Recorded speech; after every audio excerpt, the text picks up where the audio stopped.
Lucini, chargé de cours de chimie au secondaire. Aujourd'hui, nous allons parler des couples acide-base en général et en particulier les bases faibles. Nous avions défini une base, selon Arrhenius, comme toute espèce chimique acide.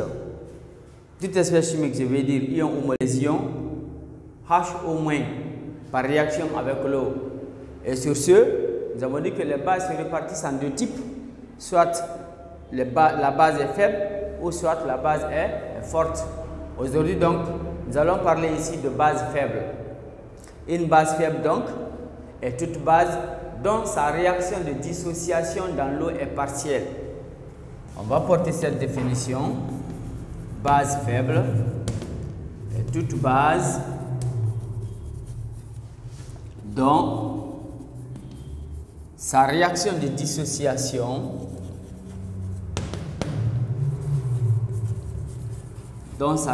dissociation dans l'eau est partielle.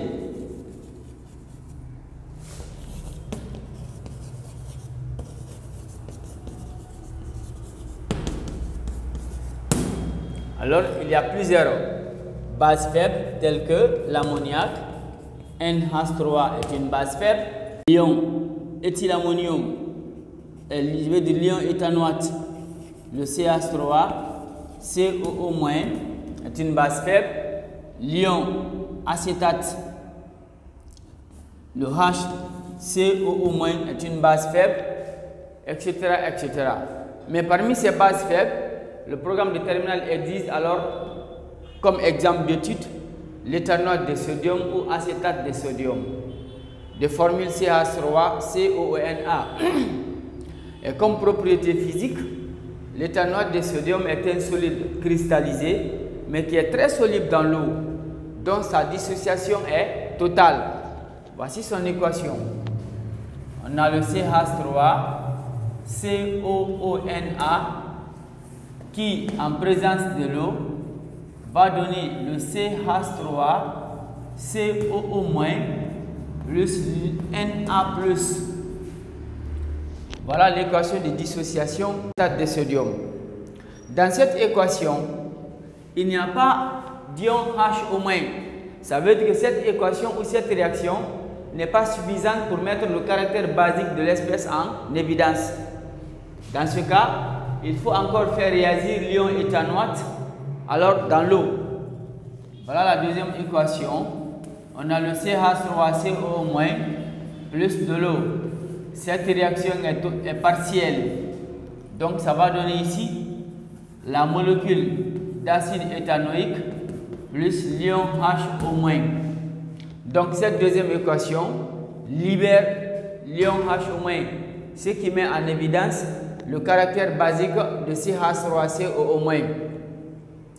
Alors, de façon quantitative, étude quantitative. Alors, nous allons prendre une solution d'éthanol de sodium CH3COONA de concentration initiale CB égale à 10 puissance moins 2 mol par litre. Et à travers un pH mètre, on mesure son pH, on obtiendra un pH égal à 8,4. Nous allons donc déterminer les concentrations des espèces présentes dans cette solution. Alors nous allons commencer par inventer les espèces. Donc inventaire des espèces.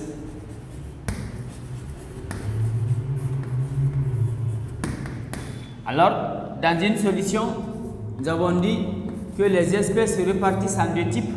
Il y a ce qu'on appelle les espèces ioniques, donc les ions, et il y a ce qu'on appelle les espèces moléculaires. Dans l'équation de la réaction, nous avons les ions CH3COO-, nous avons les ions Na+, nous avons les ions HO- et nous avons les ions H3+ qui proviennent de l'autoprotolyse de l'eau. Donc, nous avons le Na+, nous avons HO-, nous avons le CH3COO- et nous avons H3O+. Et comme molécule, nous avons seulement la molécule d'acide éthanoïque CH3COH et la molécule d'eau qui sont présentes ici. La molécule de CH3CONA n'est pas du tout alors dans la solution parce que sa dissociation est totale. Donc on aura ici comme molécule le CH3COOH et la molécule d'eau qui joue le rôle de solvant. Nous allons donc passer au calcul des concentrations des espèces. Calcul de concentration. Alors, nous connaissons le pH de la solution. On va donc déterminer la concentration de l'ion hydronium H3+. Donc, nous partirons de la définition du pH. Donc, de cette définition, nous retiendrons que la concentration de l'ion hydronium H3+ est égale à 10 puissance moins pH, ce qui est égal à 10 puissance moins 8,4, ce qui est aussi égal à 10 puissance 0,6 multiplié par 10 puissance moins 9. Et 10 puissance 0,6 donne 4. D'où la concentration de l'ion hydronium H3O+, qui soit égale à 4 fois 10 puissance moins 9. Connaissant la concentration de l'ion hydronium, nous allons alors déterminer la concentration de l'ion hydroxyde à travers Ke, appelé produit ionique de l'eau. Donc de Ke, on a la concentration de l'ion hydroxyde HO- est égale à Ke divisé par la concentration de l'ion hydronium H3O+. Nous sommes à 25 degrés Celsius. À 25 degrés Celsius, donc Ke est égal à 10 puissance moins 14. Donc en faisant l'application numérique, nous aurons 10 à la puissance moins 14 divisé par la concentration de l'ion hydronium et qui est égal à 4 fois 10 puissance moins 9. 4 fois 10 puissance moins 9. Alors la concentration de l'ion hydroxyde va être égale à 1 quart fois 10 puissance moins 5. Et nous savons que 1 quart c'est 0,25, soit 2,5 fois 10 puissance moins 1. Ce qui va donner ici 2,5 fois 10 puissance moins 6 en mol par litre. D'où la concentration de l'ion hydroxyde égale à 2,6 en mol par litre. Alors, nous allons revenir au niveau de l'ion indifférent qui est Na+. Pour déterminer la concentration de l'ion Na+, nous allons nous servir de la première équation de dissociation.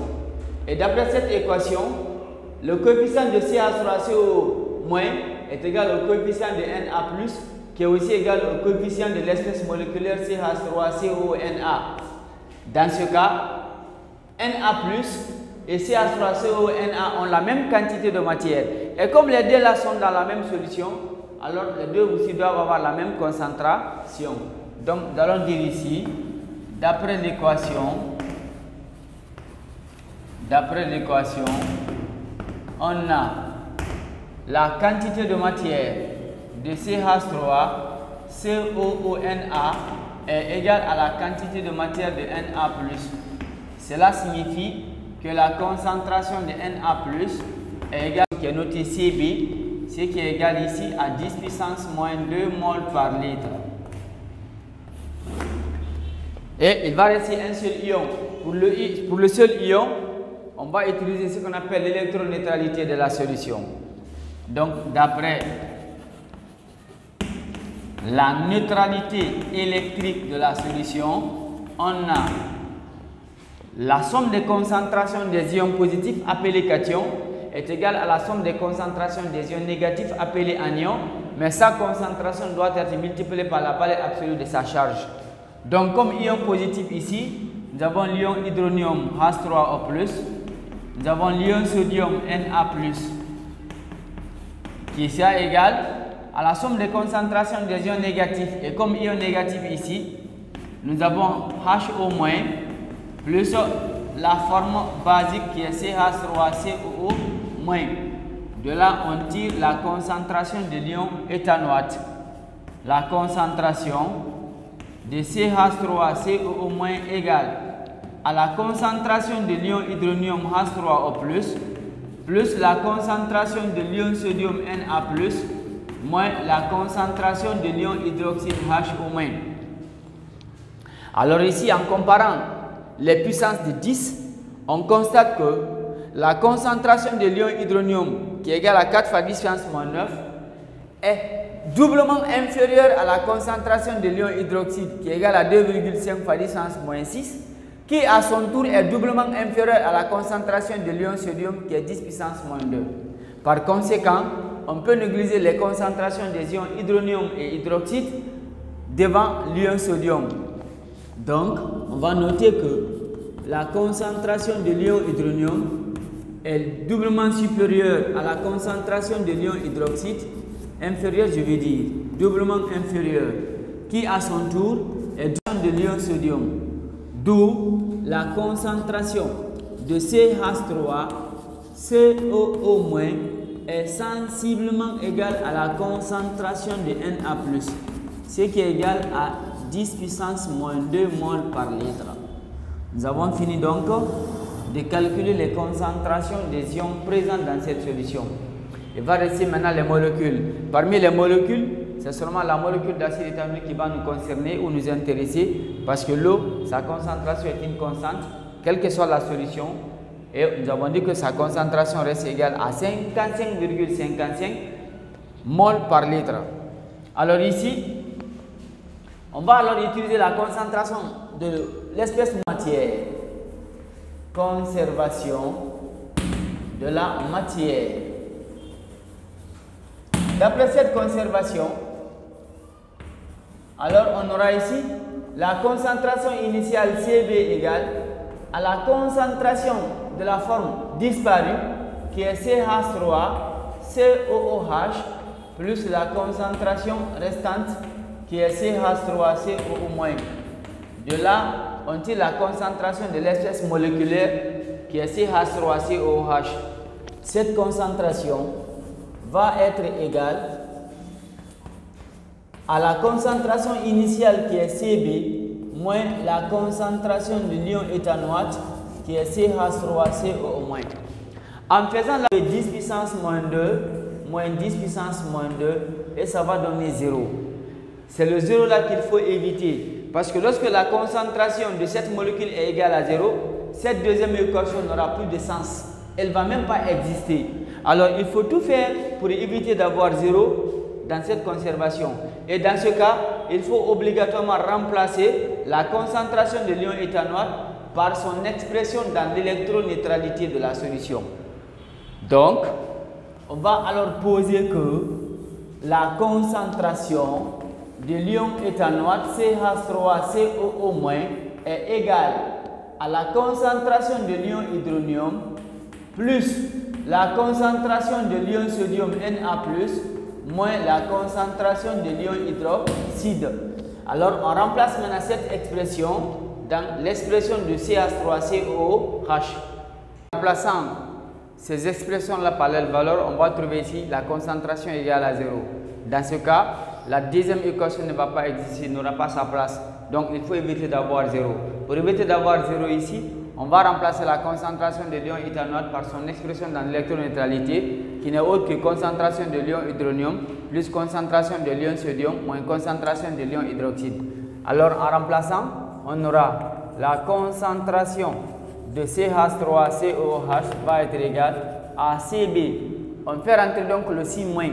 On aura moins concentration de l'ion hydronium moins la concentration de l'ion sodium plus la concentration de l'ion hydroxyde HO-. Et là, on fait l'application numérique. Puissance moins 2 mol par litre.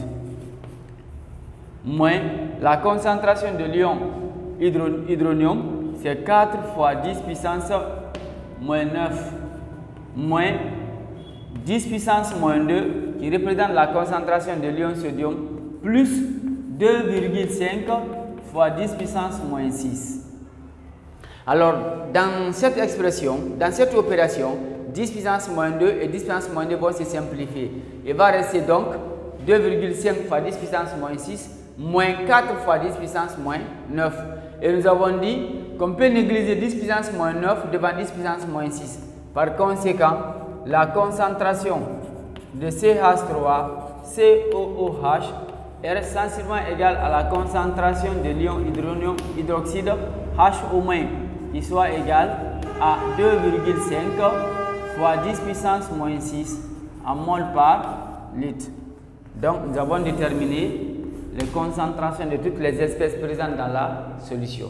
De calculer le coefficient d'ionisation et comparer à l'unité pour la confirmation de la force de cette espèce. Autrement dit, pour connaître est-ce que l'acide là, la base du moins est forte ou elle est faible. Donc, calcul du coefficient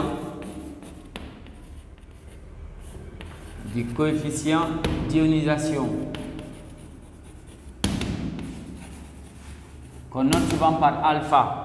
Et nous avons dit que alpha égale à la quantité disparue fois 100 sur la quantité initiale. Autrement dit, cette quantité disparue ici représente soit la concentration de l'ion hydroxyde ou la concentration de molécules CH3COOH. Donc concentration de HO- sur la concentration initiale qui est Cb fois 100 qui est aussi égale à la concentration de l'acide éthanoïque ou acétique CH3COOH sur la concentration initiale, le tout multiplié par 100. Alors en faisant l'application numérique, on aura alpha égale la concentration de HO- c'est 2,5 fois 10 puissance moins 6 sur 100 fois sur 10 puissance moins 2 la concentration initiale, le tout fois 100. Ce qui va donner ici. Ici c'est 10 puissance moins 2. En le faisant monter, ça devient 10 puissance 2.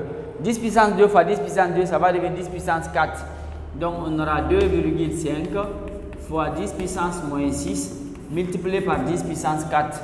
Donc nous aurons ici alpha égale à 2,5 fois 10 puissance moins 2.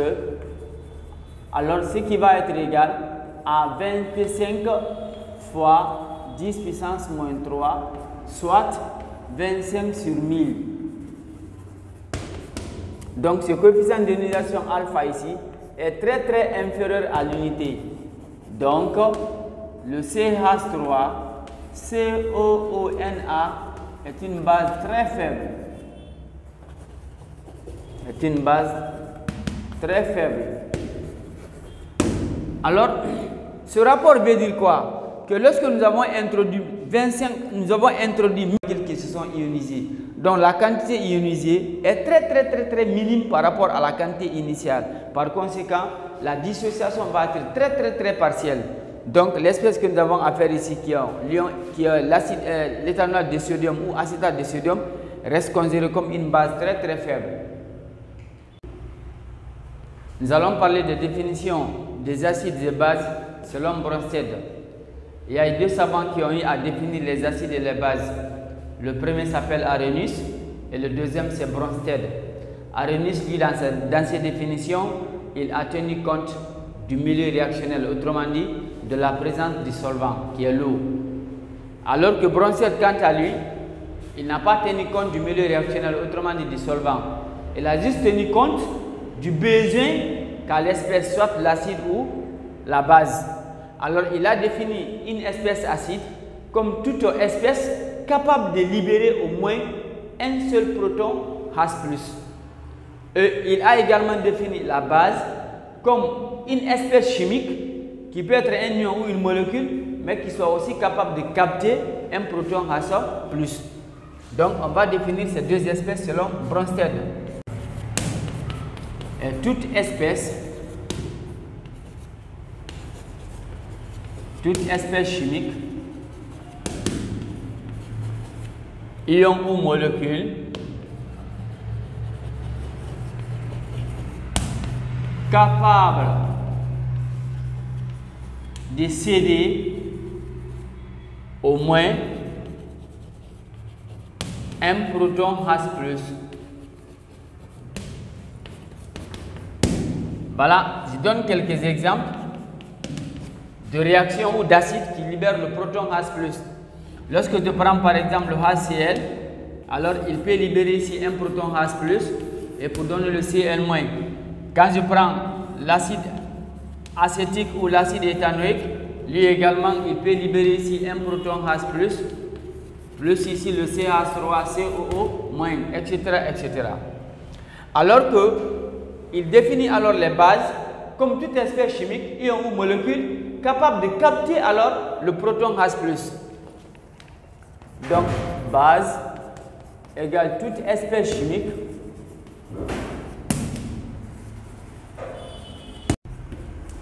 en parenthèse ion ou molécule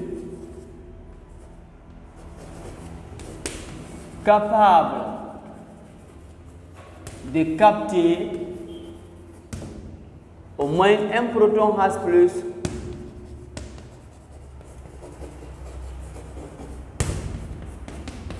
Voilà exemple aussi. Lorsque je prends l'ammoniac NH3, lui aussi il peut capter un proton H+, pour donner ici l'ion ammonium NH4+. Quand je prends l'ion méthanoate, le HCO- peut aussi capter un proton H+, pour donner l'acide méthanoïque, le HCOOH. Alors de ces réactions, on constate quoi? Que lorsque une espèce acide libère un proton H+, il donne naissance à une seconde espèce qui a la possibilité de capter alors une autre, qui a la possibilité de capter l'ion H+ aussi. D'où base. Alors on entend par couple acide-base, c'est un ensemble constitué de la forme acide et de la forme basique d'une même espèce. Un ensemble constitué de la forme acide et de la forme basique d'une même espèce. Et ces deux espèces-là, dans un couple, sont appelées des espèces conjuguées. Donc, un ensemble constitué de la forme acide et de la forme basique d'une même espèce.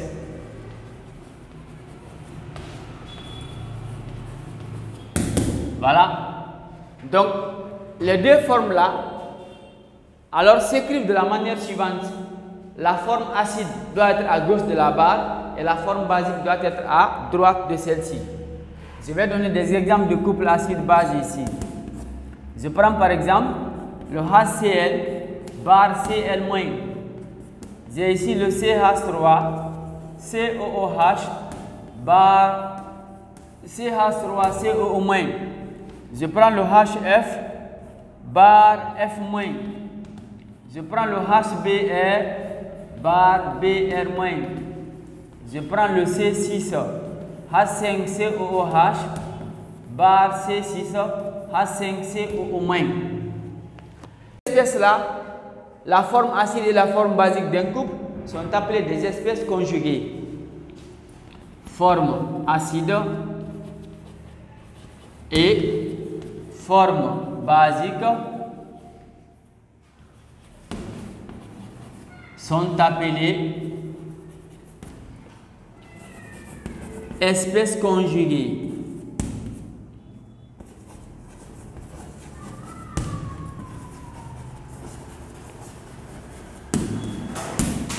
Alors, deux espèces sont dites conjuguées l'une de l'autre. C'est lorsque ces deux espèces-là ont la possibilité de faire un échange de protons H+. Donc, la forme acide et la forme basique. Alors, d'un moment suivant, nous avons l'acide qui va ici libérer un proton H+ pour donner la base. Voilà la relation ici. Et dans la notation d'un couple acide-base, c'est la forme acide d'abord et après c'est la forme basique qu'on peut noter A barre B. Mais l'inverse n'est jamais possible. Alors, je vais dire quoi par là?